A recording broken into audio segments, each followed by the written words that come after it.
I am Professor Nino, and you are most welcome to the study of the Unnamed of Etruria.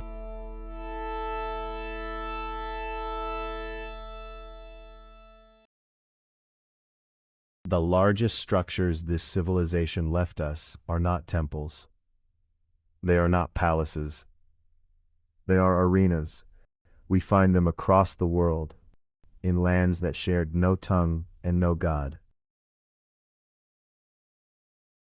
They are not similar. They are the same. The lines drawn upon the ground agree to the breadth of a finger. And each was used once. Every 4th year they raised a new one, in a different land, and did not return to it. This is not how a people builds when it means to stay. It is a camp.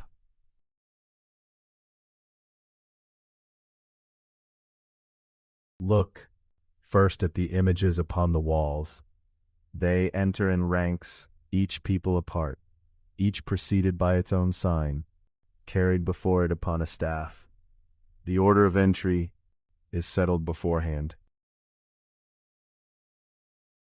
This is not a caravan. Merchants do not carry standards. It is not a pilgrimage. Pilgrims do not keep ranks.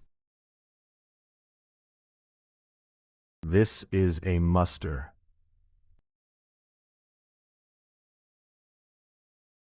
Consider next what was done there. They did not all swear. One man came forward and raised his voice on behalf of the rest, and by his words the others were bound. One swears. 10,000 are held to it. A prayer is a thing each man says for himself. It is a military oath. Then there is the fire. It could not be kindled wherever they pleased, but in one grove, at one old sanctuary, and nowhere else. And from there it was carried, not by cart, not by ship, on foot.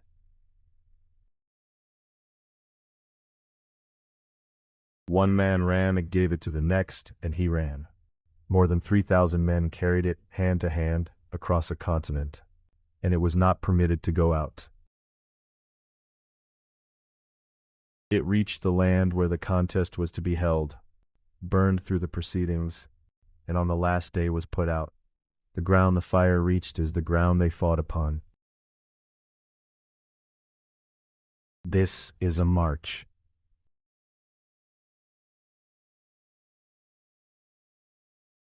Who, then, fought? Here the record says something strange.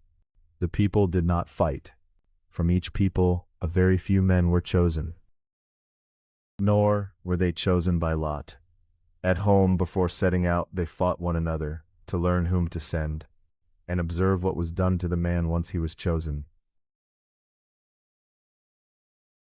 His name was taken from him.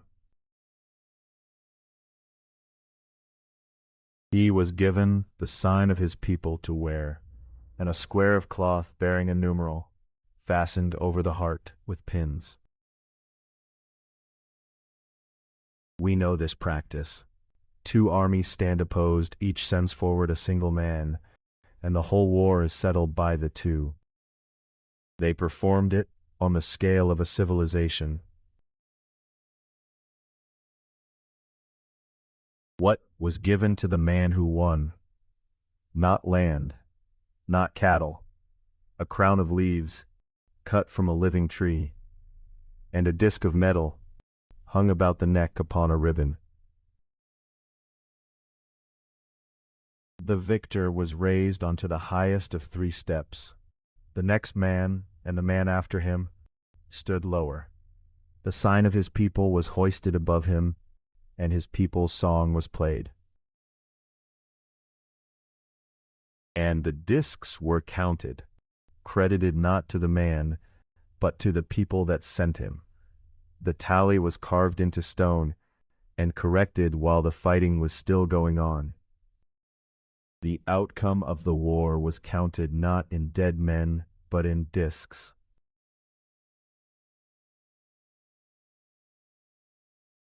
When a war ends, the matter should end. It did not end. They drew off the fluids of the men who fought, sealed them into vessels, and kept them for 10 years. Each time the art of reading improved, the old vessels were opened.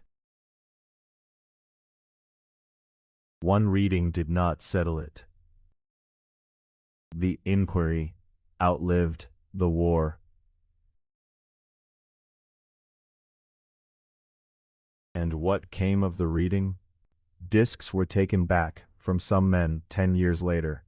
The disc was passed to the next man, but not upon the steps, and not before the people. Years afterwards, in another land, or merely sent. The moment upon the step does not come again. And from the tables, the name is struck out. We know this act. To strike a name from the record is a punishment. Some of the steps stand empty. The man who should have risen was taken later, in his turn. This war was tried again and again, long after it was over.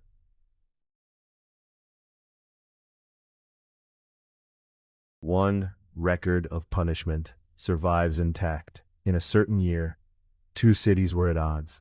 One had put men under arms into the other's ground while the terms still held, and was fined. It refused to pay, and was shut out. Yet, a man of that city entered a chariot in the name of another people. His horses won. And he could not keep from claiming it. He came forward before the assembly and crowned his own driver with his own hands. He was taken. The men with rods beat him where he stood. A man of a barred city entered the war under a borrowed name.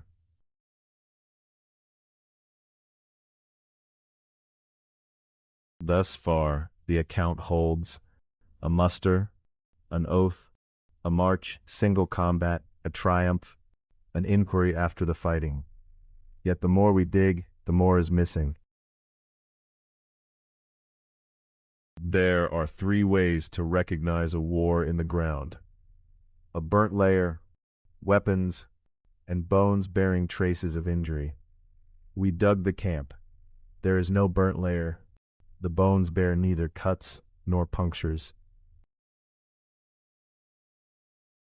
1 weapon was recovered: a throwing spear. But it had not been cast toward an enemy. It had been cast as far from every man as the arm could send it, and the distance was written down. It was not thrown to wound. It was thrown to be measured. Follow the fire back to the old sanctuary, and you find an altar of ash, the bones of cattle, a crown cut from a tree. No weapons there either. A war of this magnitude, and no dead. And while so much is missing, one thing survives in quantity: the rules. The length of the line upon the ground is prescribed. The weight of the thrown stone is prescribed down to the grain. Time is counted in hundredths, and in thousandths when 2 men cannot be told apart.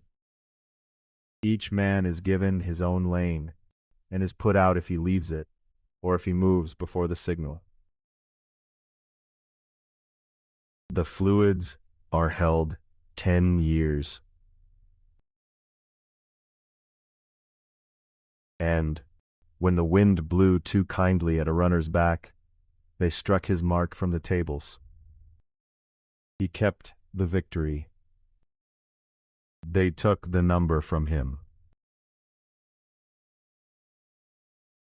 A war does not agree upon the width of the ground. A war does not measure the wind. A war with rules. Why?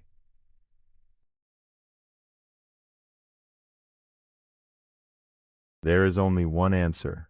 The rules are needed because the enemy is not present. They were not fighting the man in the next lane. They were fighting men in other lands, and men already dead. An enemy who is not there can be met only upon agreed terms. The same distance, the same weight, the same reckoning of time, the same wind. That is why the camps agree to the breadth of a finger, and why it did not matter in which land they built. And the dead are in the tables. The man whose name stands above one struck out was beaten by one not yet born. They did not need the same ground. They needed the same distance.